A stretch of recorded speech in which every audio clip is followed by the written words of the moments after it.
Prophetic prayer for children. മക്കൾക്ക് വേണ്ടിയുള്ള പ്രവചന പ്രാർത്ഥന. മക്കളുടെ അനുഗ്രഹത്തിന്, പഠിത്തത്തിന്, അവരുടെ ഭാവി ജീവിതത്തിന് ഒക്കെ ഉതകുന്ന ഒരു വചനമാണ് കടന്നു വരുന്നത്. ദൈവത്തിൻ്റെ ആത്മാവ് ദൈവത്തെ ആശ്രയിക്കുന്ന അല്ലെങ്കിൽ ദൈവത്തിൻ്റെ ദാസന്മാരുടെ ശ്രേയസ്സിൽ സന്തോഷിക്കുന്ന ദൈവമെന്നാണ് കഴിഞ്ഞ ദിവസം പറഞ്ഞ് പഠിപ്പിച്ചത്. അപ്പോൾ നമ്മളോട് ഇന്ന് പറയുന്നത് മക്കളെ അനുഗ്രഹിക്കുന്ന പ്രാർത്ഥന. ദാറ്റ്സ് കോൾഡ് പ്രോഫറ്റിക് പ്രാർത്ഥന. പ്രോഫറ്റിക് പ്രാർത്ഥന എന്ന് വെച്ചാൽ പ്രോഫസി എന്ന് പറഞ്ഞ പ്രവചനമാണ്. പ്രവചനത്തിൽ എങ്ങനെ പ്രാർത്ഥിക്കാൻ നോക്കും. ഇത് പാർട്ട് 1 ആണ്. വെളിപ്പാടിൻ്റെ 19 ഏകദേശം 10 പകുതി കഴിയുമ്പം യേശുവിൻ്റെ സാക്ഷ്യമോ പ്രവചനത്തിൻ്റെ ആത്മാവ് തന്നെ. അതായത് യേശുവിൻ്റെ സാക്ഷ്യമോ പ്രവചനം. This actually the testimony of Jesus is the spirit of prophecy. So worship God. അപ്പം ഇത് വളരെ പ്രധാനപ്പെട്ടതാണ്. യേശുവിൻ്റെ സാക്ഷ്യമോ പ്രവചനത്തിൻ്റെ ആത്മാവ്. അപ്പം യേശു കടന്നു വരുന്നെങ്കിൽ അവിടെ പ്രവചനമാണ് പറയുന്നത്. അതിൻ്റെ അർത്ഥം എന്തുവാ? വരാൻ പോകുന്നത് വിളിച്ച് പറയുക. അതൊരു വലിയ കാര്യമല്ലേ. ഇപ്പോൾ നമ്മൾ മക്കളുടെ അഡ്മിഷന് വേണ്ടി പ്രാർത്ഥിക്കുകയാണ്. കർത്താവ് പറയും, ശരി, ഞാൻ അഡ്മിഷൻ തന്നിരിക്കുന്നു എന്ന് പറയുന്നെങ്കിലും ഇനി അടുത്ത വർഷമായിരിക്കും ചിലപ്പോൾ അഡ്മിഷൻ കിട്ടുന്നത്, അല്ലെങ്കിൽ ആ ടൈമിലായിരിക്കും അന്നേരം കോളേജ് തുറക്കുന്നത്. പക്ഷേ ദൈവം പ്രോഫറ്റിക്കലി തന്നു എന്ന് പറഞ്ഞു എങ്കിൽ നമ്മളതേ പിടിച്ച് നിൽക്കണം. അത് പിന്നെ ആ വാക്യത്തിൽ നമ്മൾ ഇടതോട്ടോ വലതോട്ടോ മാറാതെ, അതായത് ദൈവത്തിൻ്റെ ആത്മാവ് നമ്മളെ ശുഭകരമായി പ്രവർത്തിക്കാൻ അഭ്യസിപ്പിച്ചിട്ട് ദൈവം ആ പദവിയിൽ എത്തുന്നിടം വരെയും നമുക്ക് വേണ്ടി ദൈവം ഇൻ്റർസീഡ് ചെയ്യുന്നുണ്ട്, നമ്മൾ ഇൻ്റർസീഡ് ചെയ്യണം. അപ്പോൾ നമ്മുടെ മക്കൾക്ക് വേണ്ടി നന്മ ആഗ്രഹിക്കുന്ന അപ്പനമ്മമാർ, അവരുടെ ഭാവി ജീവിതം എന്താകണമെന്ന് ആഗ്രഹിക്കുന്നവർ അത് വിളിച്ചു പറഞ്ഞ് പ്രോഫറ്റിക്കലി പ്രാർത്ഥിക്കാൻ തുടങ്ങണം. അത് യഹൂദന്മാരെപ്പോഴും ചെല്ലും. അവർ ചെയ്യുന്നത് എന്താണെന്ന് വെച്ചാൽ അവരുടെ ഓരോ മക്കളെയും വിളിച്ചിട്ട് യോഹന്നാനാണെങ്കിൽ അവൻ ഡോക്ടറാകും, വേറൊരാൾ വക്കീലാകും, വേറൊരാൾ ബിസിനസ്മാനാകും, വേറൊരാൾ സയൻറ്റിസ്റ്റാകും. ഇങ്ങനെ അവരെ അത് പറഞ്ഞ് ചെറുപ്പത്തിലേ പറഞ്ഞ് അതിലേ കൂടെ പഠിപ്പിക്കുന്നതിനാൽ പ്രായമാകുമ്പോഴത്തേക്ക് അവർക്കറിയാം ക്ലിയറായിട്ട് അവരുടെ ജീവിതത്തിൽ എന്താണ്. കാരണം പ്രായമുള്ള ഗ്രാൻഡ് പേരൻസിന് മക്കളെ നോക്കുമ്പോൾ അവരുടെ വരങ്ങൾ എന്താണെന്ന് അറിയാൻ സാധിക്കും. ഇതൊക്കെ ദൈവാത്മാവുള്ളവരോട് പറഞ്ഞിട്ടേ കാര്യമുള്ളൂ. പക്ഷെ ഒന്നും അറിയത്തില്ലെങ്കിലും നമ്മുടെ മക്കൾക്ക് നന്മ വരണമെന്ന് ആഗ്രഹിക്കുന്നതിനാൽ നമ്മൾ അവരുടെ നന്മകളെ വിളിച്ചു പറഞ്ഞ് അനുഗ്രഹിച്ചു കൊണ്ടേയിരിക്കുക. അപ്പം ദൈവമെല്ലാം അറിയുന്ന ഒരു ദൈവമാണ്. രഹസ്യത്തിൽ മുറിയുടെ അകത്ത്, അതായത് നമ്മുടെ ബെഡ്റൂമിൽ പോലും പറയുന്നത് ദൈവം കേൾക്കുന്നുണ്ട്. അങ്ങനെ കേൾക്കുന്ന ഒരു ദൈവം ഉണ്ടെങ്കിൽ പുറമേ നമ്മൾ പറയും നമ്മുടെ മക്കൾ ജയിക്കും മിടുക്കരാകും, അതുകൊണ്ട് അകത്ത് നിന്ന് അവൻ ചൊവ്വാകാനൊന്നും പോകുന്നില്ല, അവൻ്റെ പോക്ക് കണ്ടില്ല, അവൻ ചൊവ്വാകത്തില്ല. അത് ബെഡ്റൂമിൽ പറഞ്ഞത്, പക്ഷെ പുറമേ പറയുന്നതെന്നല്ല. അപ്പം അത് ശരിയാകത്തില്ല. എപ്പോഴും നമ്മൾ ദൈവമക്കൾ കർത്താവിൻ്റെ നാമത്തിൽ മക്കളെ അനുഗ്രഹിച്ചു കൊണ്ടേയിരുന്നുകൊണ്ട് ഞാനത് കാണും. അവർ ദൈവത്തിൻ്റെ ആത്മാവിൽ ബലപ്പെടും, അവർ ദൈവത്തിൻ്റെ വിളക്കായിട്ട് മാറും, കർത്താവിന് മഹത്വം കൊടുക്കുന്നവരാകും. എൻ്റെ ഭവനത്തിൽ ഉള്ള മക്കൾ ദൈവത്താൽ അനുഗ്രഹിക്കപ്പെട്ട മക്കൾ തന്നെ എന്ന് വിളിച്ചു പറഞ്ഞുകൊണ്ടേയിരിക്കണം. അങ്ങനെ പറയാനുള്ള കൃപയ്ക്കാണ് ഇന്ന് ഈ വചനം അയക്കുന്നത്. Worship God for the testimony of Jesus is the spirit of prophecy. Prophetically വിളിച്ചു പറയുകയാണ്.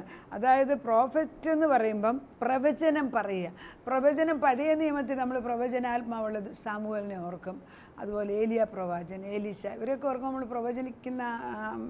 പ്രവചനാത്മാവുള്ള പ്രവാചകന്മാരായിട്ട് നമ്മൾ കാണും. എന്നാൽ പുതിയ നിയമത്തിൽ അതല്ല. പ്രവചിക്കുക എന്ന് പറയുമ്പം കംഫർട്ടിങ്, കൺസോളിങ് ആൻഡ് എഡിഫൈങ്, അതായത് അവരെ എൻകറേജ് ചെയ്ത് നന്മയിലേക്ക് കൊണ്ടുവരുന്നതാണ് പുതിയ നിയമത്തിൽ കൂടുതൽ ഉപയോഗിക്കുന്നത്. പഴയ നിയമത്തിൽ വിഗറസ് ആയിട്ട് വലിയ തീഷ്ണതയോടെ പ്രവർത്തിക്കുന്ന ഈ സാമുവേല് അല്ലെങ്കിൽ ഏലിയാവ്, അവരൊക്കെ ആളുകളെ വെട്ടിക്കൊല്ലാൻ ഒരു മടിയില്ല. എത്ര പേരെയും വെട്ടിക്കൊല്ലാൻ ഒരു മടിയില്ലാത്തവർ. അപ്പോൾ നമ്മൾ ആയിരിക്കും പ്രോഫറ്റ് ആയതുകൊണ്ട് വെട്ടിക്കൊല്ലത്തിനൊന്നും ഇഷ്ടംപോലെ ആളുകളെ വെട്ടിക്കൊന്നിട്ടുണ്ട്. അപ്പം നമുക്ക് മനസ്സിലാക്കുന്നത് കൂടുതൽ ശക്തി അന്ന് അവർ ഉപയോഗിച്ചിട്ടുണ്ട്. ഇന്ന് നമ്മൾ പ്രോഫറ്റ് എന്നുള്ള ഉപയോഗിക്കുന്നത് വചനം കൊണ്ട് ദൈവത്തിൻ്റെ ആത്മാവിനെ വിളിച്ചു പറയുന്നവരാണ്. അബ്രഹാം ഒരു പ്രോഫറ്റായിരുന്നു. അദ്ദേഹം ഇല്ലാത്തതിനുള്ളതുപോലെ വിളിച്ചു വരുത്തി. അപ്പോൾ നമ്മൾ ഇന്ന് എടുക്കുന്ന ഭാഗം 2 രാജാക്കന്മാർ 6-ാം അധ്യായത്തിലെ ഒരു കഥയാണ്. ഒരു കഥയല്ല, ഇൻസിഡൻറ്റ് നടന്നതാണ്. അതിൻ്റെ 6-ന്റെ ഏകദേശം 11 തൊട്ട് 17 വരെയുള്ള വാക്യം ഞാൻ വായിക്കുകയാണ്. 11 ഇങ്ങനെയാണ് തുടങ്ങുന്നത്. ഇത് ഹേതുവായി 6-ാം രാജാവിൻ്റെ മനസ്സ് ഏറ്റവും കലങ്ങി. അപ്പോൾ രാജാവിൻ്റെ ഇത് സംതിങ് വിച്ച് ഈസ് ബിഗർ, രാജകീയ കാര്യങ്ങൾ നമ്മളിവിടെ ഡിസ്കസ് ചെയ്യുന്നത്. അതുകൊണ്ട് എന്ത് സംഭവിച്ചു? രാജാവിൻ്റെ മനസ്സ് ഏറ്റവും കലങ്ങി. അവൻ ഭൃത്യന്മാരെ വിളിച്ച് അവരോട്, നമ്മുടെ കൂട്ടത്തിൽ ഇസ്രായേൽ രാജാവിൻ്റെ പക്ഷക്കാരൻ ആരെന്ന് നിങ്ങൾ പറഞ്ഞു തരികയില്ലയോ എന്ന് ചോദിച്ചു. അതിന് ഭൃത്യന്മാരിൽ ഒരുവൻ, യജമാനനായ രാജാവേ, കാര്യം അങ്ങനെയല്ല.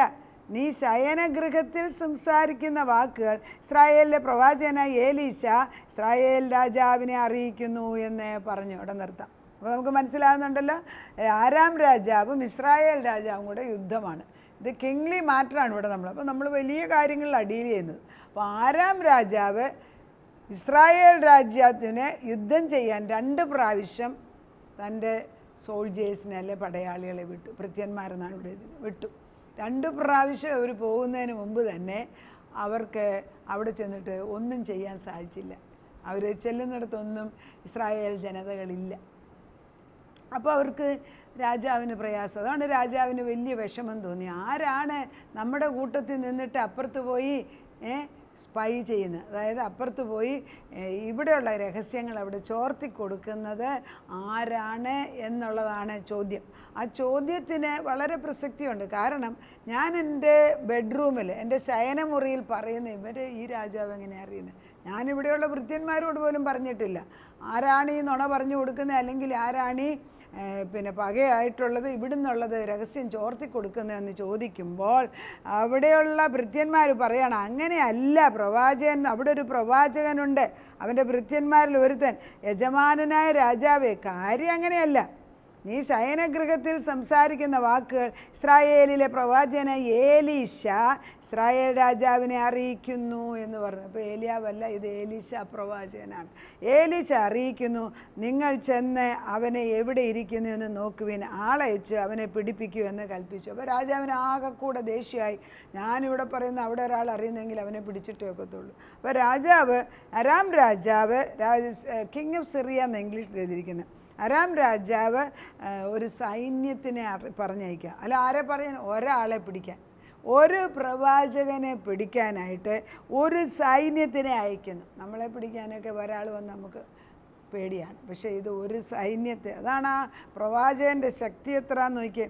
നിങ്ങൾ ചെന്ന് അവൻ എവിടെ ഇരിക്കുന്നു എന്ന് നോക്കുവിൻ, ഞാൻ ആളയച്ച് അവനെ പിടിപ്പിക്കുന്നു. അപ്പോൾ അവൻ ദോദാവിലുണ്ടെന്ന്, ഒരു സ്ഥലത്തിൻ്റെ പേരാണ് ദോദാവിൽ അവനുണ്ടെന്നറിഞ്ഞു. എന്നിട്ട് എന്ത് രാജാവ് ചെയ്തു? അവൻ അവിടേക്ക് ശക്തിയുള്ള ഒരു സൈന്യത്തെ കുതിരകളും രഥങ്ങളുമായിട്ട് അയക്കുകയാണ്. അപ്പോൾ യുദ്ധത്തിന് പോകുന്ന പോലെ തന്നെയാണ് ഒരു പ്രവാചകനെ പിടിക്കാൻ പോകുന്നത്. അവർ രാത്രിയിൽ, പകലല്ലേ, രാത്രിയിൽ ചെന്നിട്ട് പട്ടണം വളഞ്ഞു. ദൈവപുരുഷൻ്റെ ബാല്യക്കാരൻ രാവിലെ എഴുന്നേറ്റ് നോക്കിയപ്പോൾ പുറത്തിറങ്ങി ഒരു സൈന്യം കുതിരകളും രഥങ്ങളുമായിട്ട് പട്ടണം വളഞ്ഞിരിക്കുന്നു. ബാല്യക്കാരന് യജമാൻ, അയ്യോ യജമാനനെ നാം എന്ത് ചെയ്യും എന്ന് പറയും. അതിനവൻ, പേടിക്കണ്ട, നമ്മോട് കൂടെയുള്ളവർ അവരോട് കൂടെയുള്ളവരെക്കാൾ അധികമെന്ന് പറഞ്ഞു. അവിടെ നിർത്താം. അപ്പം രാജാവ് ഒരു പ്രവാചകനെ പിടിക്കാൻ ഒരു സൈന്യത്തെ അയക്കുക. അപ്പോൾ പ്രവാചകന്മാർക്ക് വലിയ പദവിയാണ്. പ്രവാചകൻ ചെറിയ ആളല്ല. പ്രവാചകന് ദൈവത്തിൻ്റെ ശക്തി ഉണ്ടെന്ന് രാജാവിനും അറിയാവുന്നതുകൊണ്ട് ഒരു സൈന്യത്തെ അറിഞ്ഞു വിട്ടു. സൈന്യത്തെ വിട്ട് രാജാവിന് പേടിയുണ്ട്. രാത്രിയിലാണ് പറഞ്ഞു വിട്ട്. നേരം വെളുത്തപ്പം പട്ടണത്തിന് ചുറ്റും ഇവരുടെ സൈന്യങ്ങൾ നിരന്ന് നിൽക്കുകയാണ്. ആരാദ്യം എഴുന്നേറ്റത്? ഏലീശ പ്രവാചകൻ്റെ ജോലിക്കാരൻ ഗേഹസി ആയിരിക്കണം. എഴുന്നേറ്റ് രാവിലെ നോക്കിയപ്പോൾ എന്ത് പറ്റുന്നു? ചുറ്റുപാടും സൈന്യം കൊണ്ട് നിറഞ്ഞിരിക്കുകയാണ്. എപ്പോൾ വേണേലും ഇവരെ പിടിച്ചുകൊണ്ട് പോകും. അപ്പോൾ അയാൾ പേടിക്കുകയാണ്. ഭൃത്യൻ പേടിച്ചിട്ട് അയ്യോ എന്ത് ചെയ്യും യജമാനനെ എന്ന് ചോദിക്കുന്നു. എന്നാൽ ഏലീശ പ്രവാചകന് ഒരു ഭയവും ഉണ്ടാകുന്നില്ല. കാരണം ഏലീശ പ്രവാചകന്, ഏലീശ വരാൻ പോകുന്നതൊക്കെ അറിയുന്ന ഒരു വ്യക്തിയാണ്. അങ്ങനെ ഇരിക്കുമ്പം ഏലീശ എന്താ ചെയ്യുന്നതെന്ന് ഏലീശ പ്രാർത്ഥിച്ചെന്ന്. എന്തിനാ പ്രാർത്ഥിച്ച് അത് നോക്കാം. ഏലീശ പ്രാർത്ഥിക്കുന്നു. ബാല്യക്കാരൻ, അയ്യോ യജമാൻ നാം എന്ത് ചെയ്യുന്നു പറഞ്ഞു. പേടിക്കണ്ട, നമ്മോട്, അപ്പോൾ ഏലീശ പ്രവന്നി, പേടിക്കണ്ട, നമ്മോട് കൂടെ ഉള്ളവർ അവരോട് കൂടെ ഉള്ളവരെക്കാൾ അധികമെന്ന് പറയും. അപ്പം ഒരു പ്ലൂറൽ വേർഡാണ്. നമ്മുടെ കൂടെ ഉള്ളവൻ അവരോട് കൂടെ ഉള്ളതിനേക്കാൾ അധികമെന്ന് പറഞ്ഞു. പിന്നെ ഏലീശ പ്രാർത്ഥിച്ചു, യഹോവേ ഇവൻ കാണത്തക്കവണ്ണം ഇവൻ്റെ കണ്ണ് തുറക്കണമേ എന്ന് പറഞ്ഞു. യഹോവ ബാല്യക്കാരൻ്റെ കണ്ണ് തുറന്നു. ഏലീശയുടെ ചുറ്റും അഗ്നിമയമായ കുതിരകളും രഥങ്ങളും കൊണ്ട് മല നിറഞ്ഞിരിക്കുന്നത് അവൻ കണ്ടു. ഇവിടെ നിർത്താം. അപ്പം ദൈവത്തോട് ഏലീശ പ്രാർത്ഥിക്കുന്നത് അയ്യോ ഈ സൈന്യത്തിനെ അവിടുന്ന് തിരിച്ചു വിളിക്കണമെന്നൊന്നും അല്ല പറഞ്ഞത്. അദ്ദേഹം പറഞ്ഞത് എന്താണ്? ഇവൻ്റെ കണ്ണൊന്ന് തുറക്കണമേ എന്ന്. ഇവൻ്റെ കണ്ണ് തുറക്കണം. ഞാനും അത് തന്നെ പറയുന്നത്. നമ്മുടെ കുഞ്ഞുങ്ങളുടെ കണ്ണ് തുറക്കണം. നമ്മുടെ ഭർത്താക്കന്മാരുടെ, നമ്മുടെ കണ്ണ് തുറക്കണം. ഒരു പ്രയാസം, പ്രശ്നം വരുമ്പം ജഡത്തിൽ ജീവിക്കുന്ന നമ്മളെ പ്രശ്നമേ കാണത്തുള്ളൂ. ആത്മാവിൽ ജീവിക്കുന്ന നമ്മളാണെങ്കിൽ ആത്മീയ കണ്ണുകൊണ്ട് ദൈവം ചെയ്യാൻ പോകുന്ന അല്ലെ ചെയ്തിരിക്കുന്ന വലിയ ശക്തിയെ കാണും. ദൈവം തൻ്റെ ദൂതന്മാരെ അഗ്നിരഥങ്ങളും കുതിരകളും സേവകന്മാരായിട്ട് ഈ മലയ്ക്ക് ചുറ്റും മുകളിൽ നിൽക്കുന്നത് പ്രവാചകൻ കണ്ടു. പക്ഷെ ശിഷ്യൻ കണ്ടില്ല. ശിഷ്യന് കണ്ണുണ്ടായിരുന്നു, പക്ഷെ ഒരു ഗുണവും കാണത്തില്ല. ഇതുപോലെയാണ് നമ്മുടെ മക്കളുടേത്. അവരുടെ മുമ്പിൽ നമ്മുടെയൊക്കെ പ്രാർത്ഥന കൊണ്ട് എന്തുമാത്രം വൻകാര്യങ്ങൾ നടന്നുകൊണ്ടേയിരിക്കുന്നു. നമ്മുടെ പ്രാർത്ഥന കൊണ്ടാണ് നടന്നതെന്ന് ആദ്യം ചെറുപ്പത്തിലൊക്കെ അവർ സമ്മതിക്കും. കുറച്ച് പ്രായം കഴിയുമ്പോൾ അവർക്ക് അവരുടെ ജഡം പൊങ്ങുമ്പോൾ അവർ പറയും ഓ അല്ലല്ല അവരുടെ തന്നെ ഭുജബലം. ഈ ഭുജബലമുള്ള ശിഷ്യൻ ഒന്നും കണ്ടില്ല. ഭുജബലം ഉള്ള ശിഷ്യൻ നോക്കിയപ്പോൾ ശത്രു വലിയതായിട്ട് കണ്ടു. എന്നാൽ ഏലീശാ പ്രവാചകൻ ആത്മാവിൻ്റെ കണ്ണുകൊണ്ട് നോക്കിയപ്പോൾ അഗ്നിരഥങ്ങളും കുതിര സേവകളും പുറത്തും നിൽക്കുന്നത് കാണുന്നുണ്ടോ? നമ്മുടെ മക്കൾക്ക് ചുറ്റും, നമുക്ക് ചുറ്റും, നമ്മുടെ കുടുംബത്തിന് ചുറ്റും ദൈവം നിർത്തി തന്നിരിക്കും. ദൈവത്തിന് നമ്മൾക്ക് വിലയുള്ളതാണ് നമുക്കറിയാമോ? നമ്മുടെ പദവി എന്തെന്ന് നമുക്കറിഞ്ഞുകൂടാ. പലപ്പോഴും ക്രിസ്ത്യാനികൾ അവരാണ് ഏറ്റവും ദരിദ്രാവസ്ഥയിൽ കഴിയുന്നത്. കാരണം ഈ സത്യങ്ങൾ അറിയാവുന്ന അവരുടെ കണ്ണുണ്ട്, പക്ഷെ ആത്മാവിൻ്റെ കണ്ണ് തുറന്നിട്ടില്ല. ഈ ആത്മാവിന് കണ്ണ് തുറക്കാതിരിക്കാൻ പിശാച് പല തന്ത്രങ്ങളും കളിക്കും. പക്ഷേ ഈ ഒരു വചനം കൊണ്ട് നമ്മുടെ ആന്തരിക കണ്ണുകൾ തുറക്കാൻ വേണ്ടി നമുക്ക് പ്രാർത്ഥിക്കാം. അടുത്ത ദിവസം എൻ്റെ ബാക്കിയെടുക്കാനായിട്ട് നമുക്ക് പ്രാർത്ഥിക്കാം. നാഥ, 2 രാജാക്കന്മാർ തമ്മിലുള്ള യുദ്ധമാണിത്. ചെറിയ കാര്യമല്ല കർത്താവേ.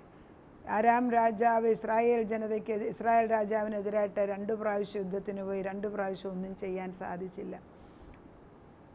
അപ്പോൾ അദ്ദേഹം വിചാരിക്കുന്നു എൻ്റെ കൂട്ടത്തിലുള്ള ആരോ ഇവിടെ നിന്ന് ഒറ്റ കൊടുക്കുന്നുണ്ടെന്ന്. അങ്ങനെ അവരെ കണ്ടുപിടിക്കാനായിട്ട് ചോദ്യം ചെയ്തപ്പോൾ മനസ്സിലായി അവിടെ ഇസ്രായേലിലെ ഒരു പ്രവാചകനുണ്ട്, എലീശാ പ്രവാചകൻ. രാജാവിൻ്റെ ശയനമുറിയിൽ, രാജാവിൻ്റെ ബെഡ്റൂമിൽ പറയുന്നത് അവിടെ കേൾക്കുന്ന ഒരു പ്രവാചകൻ. ആ പ്രവാചകൻ എവിടെയാണെന്ന് മനസ്സിലാക്കി, ദോതാമെന്ന സ്ഥലത്തുണ്ടെന്ന് മനസ്സിലാക്കി രാജാവ് സൈന്യത്തെ പറഞ്ഞുവിടും. ഒരു സൈന്യത്തെ പറഞ്ഞുവിട്ട ഈ പ്രവാചകനെ പിടിക്കാൻ വേണ്ടി പ്രവാചകൻ്റെ ശിഷ്യനാണ് ആദ്യം എഴുന്നേൽക്കുന്നത്. ശിഷ്യൻ രാവിലെ എഴുന്നേറ്റ് നോക്കുമ്പോൾ അത് സൈന്യങ്ങളാൽ ചുറ്റപ്പെട്ടിരിക്കുകയാണ്. അയാൾ പേടിച്ചിട്ട് യജമാനനെ നാം എന്തു ചെയ്യുമെന്ന് പറയുമ്പം എലീശ പറയുന്നു, പേടിക്കണ്ട, നമ്മോട് കൂടെയുള്ളവൻ ഇവരോട് കൂടെയുള്ളവരെക്കാൾ വലുതാണ്. അതുതന്നെ ഞങ്ങളും പ്രാർത്ഥിക്കുന്നു. കർത്താവേ, ഞങ്ങളുടെ കുഞ്ഞുങ്ങളുടെ കണ്ണ് തുറക്കണം. അവർ ലോക ഇമ്പത്തിൻ്റെ പുറകെ പോയി അല്പസമയം, അല്പം പേര്, അല്പ പ്രശംസ, അല്പ പണം ഉണ്ടാക്കാമെന്ന് വിചാരിക്കുന്നു. കർത്താവേ, എന്നവർ മനസ്സിലാക്കുന്നില്ല അവർക്ക് ചുറ്റുമുള്ള സൈന്യം യഹോവയുടെ സൈന്യമാണ്. അത് കുതിര സേവകളും അതുപോലെ അഗ്നിമയന്മാരായിട്ടുള്ള ദൈവദൂതന്മാരും നിൽക്കുന്നത് അവർ കാണട്ടെ അപ്പച്ച. അവരുടെ ആത്മാവിൻ്റെ കണ്ണ് തുറക്കേ അപ്പച്ച. അവർ കണ്ണുണ്ടെങ്കിലും അന്ധമായിട്ട് ജീവിക്കുന്നത് നീ കാണുന്നില്ല അപ്പച്ച.